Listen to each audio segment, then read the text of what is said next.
Hello friend, welcome to my YouTube channel technical question hub. मैं हूं आलोक रंजन और मैं लेकर आया हूं हीट एक्सचेंजर का नेक्स्ट प्रश्न। दोस्तों, आज का जो प्रश्न है वो है डबल पाइप हीट एक्सचेंजर के बारे में कि डबल पाइप हीट एक्सचेंजर क्या है, इसका यूज कहाँ करते हैं और इसके एडवांटेज क्या हैं और इसके डिसएडवांटेज क्या हैं। दोस्तों, डबल पाइप हीट एक्सचेंजर को समझने के लिए आप थोड़ा सा इससे भी समझ सकते हो। सपोज करो कि डबल पाइप का मतलब दो पाइप, एक जो है पतली पाइप जैसे ये है पेन के ये है। सपोज करो कि पतली पाइप है और इसमें जैसे ये सपोज करो कि मोटी पाइप है, चौड़ी पाइप। तो इसमें हमारे पतली पाइप इजीली यहाँ पे क्या है फिट हो गई। तो ये हमारे एक पाइप हो गई और उसके ऊपर दूसरी पाइप हो गई। तो ये एक तरह से आप डबल पाइप को समझ सकते हो कि डबल पाइप में एक पतली पाइप होती है, उसके ऊपर एक और पाइप होती है, दो पाइप होती है और उनका अरेंजमेंट ऐसे ही होता है। ये हमारी सपोज करो कि कोल्ड फ्लूइड की है, ये कोल्ड फ्लूइड की पाइप है और ये जो हॉट फ्लूइड जो गर्म या हॉट फ्लूइड की लाइन है। तो ये कोल्ड फ्लूइड के लाइन ये जो है, इसको सपोज करो को आपको कोल्ड फ्लूइड इसमें जा रहा है, इसको ठंडा कोल्ड है, ठंडा है और इसको हॉट फ्लूइड में कन्वर्ट करना है। तो डबल पाइप हीट एक्सचेंजर में जो बड़ी वाली पाइप है उसमें हम स्टीम डाल देंगे। तो वो स्टीम क्या करेगी कि इसमें इस पतली वाली जो है पाइप में हीट ट्रांसफ़र के थ्रू जो है इसमें जो कोल्ड फ्लूइड है उसे हॉट फ्लूइड में कन्वर्ट कर देगी। यहाँ पे फिगर के द्वारा भी मैंने समझाया है कि ये पतली पाइप है और उसमें ये जो है मोटी जो पाइप है, एक छोटा सा डायग्राम बना के कि ये मोटी पाइप है। इसमें हमारा जो है कोल्ड फ्लूइड जा रहा है जिसका टेम्परेचर हमारा 15 डिग्री है और यहाँ तक आते आते इसका टेम्परेचर क्या हो जा रहा है दोस्तों, 70 डिग्री। यहाँ से हम स्टीम इन करा दिए और यहाँ से स्टीम को क्या कर दिए, आउट करा दिए। यानी स्टीम यहाँ पे आई, उसके बाद यहाँ पे आउट हो गई। तो स्टीम से इस पे क्या हुआ, हीट ट्रांसफ़र हुआ। जो ये ठंडा था वो गर्म हो गया और स्टीम जो है कंडेंसेट के रूप में बाहर निकल गई। तो डबल पाइप हीट एक्सचेंजर ऐसा है और इसकी ऐसे डिज़ाइन है और ऐसे ही वो वर्क करता है। तो I hope double pipe heat exchanger क्या है दोस्तों आप समझ गए होंगे। अब हम चलते हैं कि वेयर वी यूज, हम इसे कहाँ पे यूज करें, डबल पाइप हीट एक्सचेंजर का यूज कहाँ कहाँ होता है उसको देख लेते हैं। सबसे पहले कि हीट ट्रांसफ़र एरिया, इसमें जहाँ पे हमें हीट ट्रांसफ़र एरिया जो है बहुत कम रखना है वहाँ पे हम डबल पाइप हीट एक्सचेंजर का यूज करेंगे। हीट ट्रांसफ़र एरिया इस्तेमाल का मतलब कि ओवरऑल हीट ट्रांसफ़र जो रेट है जहाँ पे हमें कम चाहिए वहाँ पे हम, क्योंकि एरिया जो है directly proportional to heat transfer पे है, हीट ट्रांसफ़र रेट पे।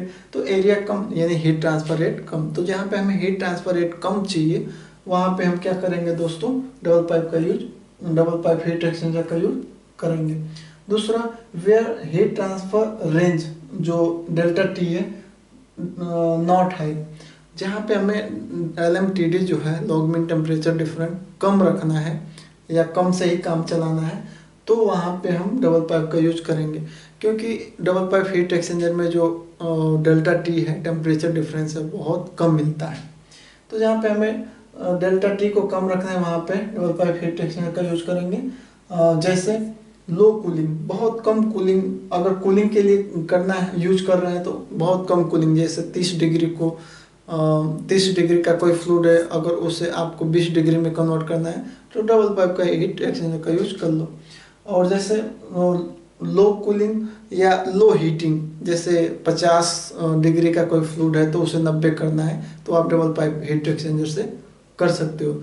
अगर आप ये सोचो कि डबल पाइप हीट एक्सचेंजर से 50 डिग्री के फ्लूइड को 300 डिग्री में कन्वर्ट कर दें तो ये इम्पॉसिबल है, नहीं हो सकता दोस्तों। तो कहने का मतलब ये है कि जहाँ पे कूलिंग ड्यूटी बहुत लो हो या हीटिंग ड्यूटी बहुत लो हो, टेम्परेचर डिफरेंस हमें बहुत कम रखना है, हीट ट्रांसफ़र एरिया बहुत कम रखना है, कम एरिया में ही काम लेना है, तो वहाँ पे हम डबल पाइप हीट एक्सचेंजर का यूज करेंगे।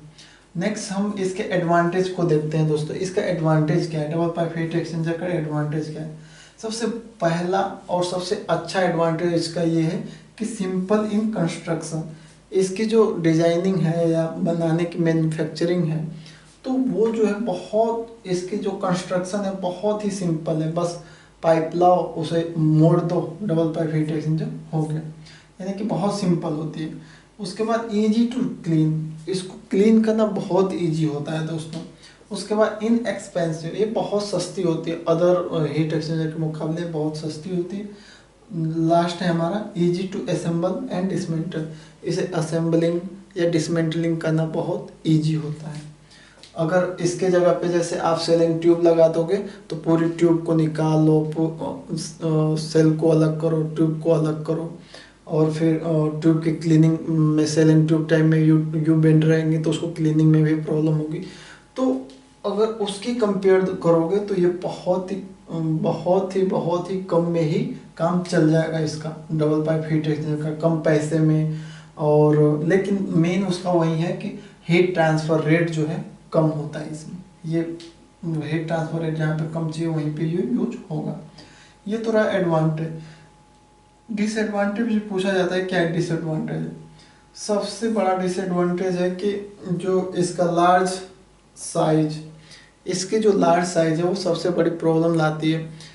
जो इसकी जो साइज जो होती है लार्ज होती है, तो उसकी वजह से दोस्तों क्या होता है कि इस, अगर सपोज करो कि इसे ट्रांसपोर्टेशन सुविधा से एक स्थान से दूसरे स्थान तक ले जाना चाहो तो ट्रांसपोर्टेशन में बहुत तकलीफ होगी, बहुत दिक्कत होगी, क्योंकि इसकी साइज ही बड़ी होगी, तो उसे आप ट्रांसपोर्टेशन में डिफ़िकल्टीज महसूस करोगे। दूसरा है large thermal stress due to non uniform heat transfer. इसमें जो दोस्तों हीट ट्रांसफ़र जो होता है नॉन यूनिफॉर्मली नहीं होता, नॉन यूनिफॉर्म होता है, यानी कि जैसे यहाँ पे जो जैसे स्टीम यहाँ पे गिरी तो यहाँ पे हीट ट्रांसफर लगभग जो हमारा डेल्टा टी है यहाँ पे मैक्सिमम मिलेगा, जहाँ से इन हो रही है वहाँ पे सपोज करो कि 10 डिग्री का डेल्टा टी मिला, उसके बाद 5 डिग्री का, 2 डिग्री का, उसके बाद एक ऐसी कंडीशन आएगी कि बहुत कम, यहाँ तक आते आते सपोज करो कि ये 1 डिग्री का डिफरेंट मिलेगा। तो वही कह रहा है कि large thermal stress due to non uniform heat transfer, यहाँ पे तो थर्मल स्ट्रेस ज़्यादा हो जाएगा क्योंकि झटके में आपने यहाँ पे स्टीम डाली तो वहाँ पे जो है मेटल का जो थर्मल एक्सपेंशन होगा, लेकिन यहाँ पे जो है यहाँ आते आते जो स्टीम है वो यहाँ पे उतना इफेक्टिव नहीं होगी, यहाँ पे जो है टेम्परेचर डिफरेंस बहुत कम मिलेगा, तो जिसकी वजह से थर्मल स्ट्रेस भी यहाँ पे कम हुआ। यहाँ पे थर्मल स्ट्रेस ज़्यादा हुआ, यहाँ पे कम हुआ, तो उसकी वजह से हमारा जो है एक तरह से आप कह लो कि बहुत जल्दी ये ट्यूब बेंड हो जाएगी, ख़राब हो जाएगी। कहाँ पे? इस पार्ट पे, लेकिन यहाँ तक ये भी स्ट्रॉन्ग रहेगी।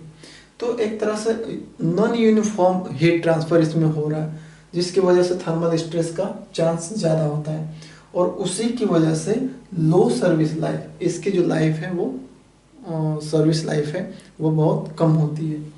नेक्स्ट है हमारा चैनलिंग प्रॉब्लम। इसमें दोस्तों चैनलिंग प्रॉब्लम बहुत ज़्यादा होती है।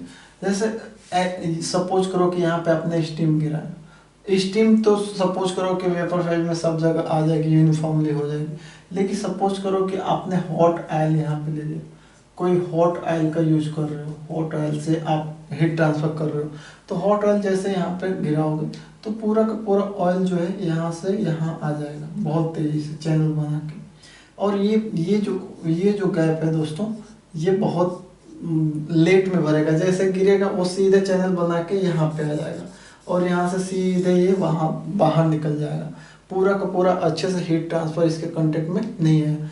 तो यहाँ पे चैनलिंग प्रॉब्लम होगी। चैनलिंग क्या होती है मैं तो अभी तक बताया नहीं हूँ, जब डिस्टिलेशन कॉलम बताऊँगा या एब्जॉर्प्शन तो उसमें मैं चैनलिंग क्या होती है उसमें बताऊँगा। यहाँ पे फ्लूइड डायरेक्ट चैनल बना के यहाँ पे नीचे गिर जा रहा है और यहाँ पे आ जा रहा है विदाउट इनफ कॉन्टेक्ट एरिया के, अगर देखा जाए तो चैनलिंग प्रॉब्लम जो है डबल पाइप हीट एक्सचेंजर में ज़्यादा होता है। अब इसके एप्लीकेशन की बात कर लें तो डबल पाइप हीट एक्सचेंजर को आप रेफ्रिजरेंट या सिस्टम में देख सकते हो, या जो कोल्ड स्टोरेज रूम होते हैं, जैसे आलू को जहाँ पे ठंडा करके रखा जाता है कोल्ड स्टोरेज में, या मटर को जिस वेयर हाउस में रखा जाता है ठंडा करके कोल्ड स्टोरेज में, तो वहाँ पे डबल पाइप हीट एक्सचेंजर का यूज देख सकते हो। तो I hope double pipe heat exchanger क्या है, कहाँ इसका यूज होता है, इसका एडवांटेज क्या है, इसका डिसएडवांटेज क्या है और इसका एप्लीकेशन क्या है, ये पूरा मैंने कवर कर दिया। आई होप आपको अच्छा लगा होगा। Thanks for watching. जय हिंद दोस्तों।